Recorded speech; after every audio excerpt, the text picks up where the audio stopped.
जम्मू कश्मीर के पहलगाम में 22 अप्रैल 2025 को पाकिस्तान समर्थित आतंकियों ने लोगों को उनका धर्म पूछकर मारा, जिसके बाद इस देश में एक नारा खूब उछला कि जाति नहीं धर्म पूछा। उसके बाद सरकार इस पर पाकिस्तान के खिलाफ एक्शन ली, लेकिन ताजा घटनाक्रम ने एक और नारे को जन्म दिया है कि धर्म नहीं जात पूछा। और ये नारा इसलिए सामने आया है क्योंकि उत्तर प्रदेश के इटावा के एक गांव में कुछ लोगों ने एक भागवत कथा कहने गए पिछड़ी जाति के व्यक्ति के साथ बदसलूकी की है। दरअसल मुकुटमणि यादव नाम के एक व्यक्ति एक इटावा के एक गांव में भागवत कथा कह रहे थे। तभी वहां पे गांव के कुछ लोग, यानी कि कुछ ब्राह्मण समाज से आने वाले लोग, जिनका नाम पाठक बाबा और पप्पू महाराज बताया जा रहा है, इसके साथ अलावा गांव के और भी लोग थे, वो लोग पहुंचते हैं और उनसे उनका जाति पूछते हैं। और जाति पूछने के बाद उनके साथ जो की जाती है उसको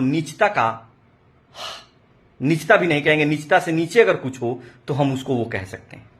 उसके बाद उनके साथ उनकी जो किया जाता है उसमें उनके बाल को काट दिया जाता है, मतलब उनका पूरा मुंडन कर दिया जाता है। एक महिला के मूत्र से उनके ऊपर छिड़काव किया जाता है और फिर उनको उस महिला के पैर पकड़ने को कहा जाता है।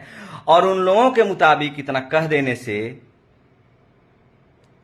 इन लोगों का ये लोग पवित्र हो जाते हैं। अब इसे नीचता न कहा जाए तो और क्या कहा जाए? क्या समाज में, क्या हिंदू धर्म किसी की बपौती हो चुकी है?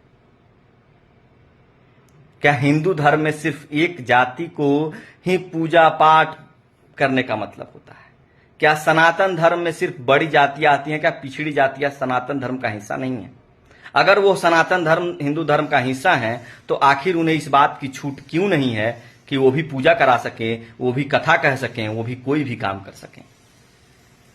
चूंकि हमने पहले सुना था कि हाँ, पहले ऐसा होता था जब शोषण किया जाता था, लेकिन जब हम विश्व गुरु बनने वाले हैं, जब हम चौथी इकोनॉमी बन गए हैं, जब हम विकासशील हो रहे हैं, जब भारत नया हो चुका है, नया भारत का जन्म हो चुका है, जब हमारा अमृतकाल चल रहा है, तो उस अमृतकाल में जब ऐसी जातीय व्यवस्था के ऊपर तंज देखा जाता है, जब ऐसी जातीय व्यवस्था में जब ऐसी लड़ाई देखी जाती है तो बहुत दुख होता है।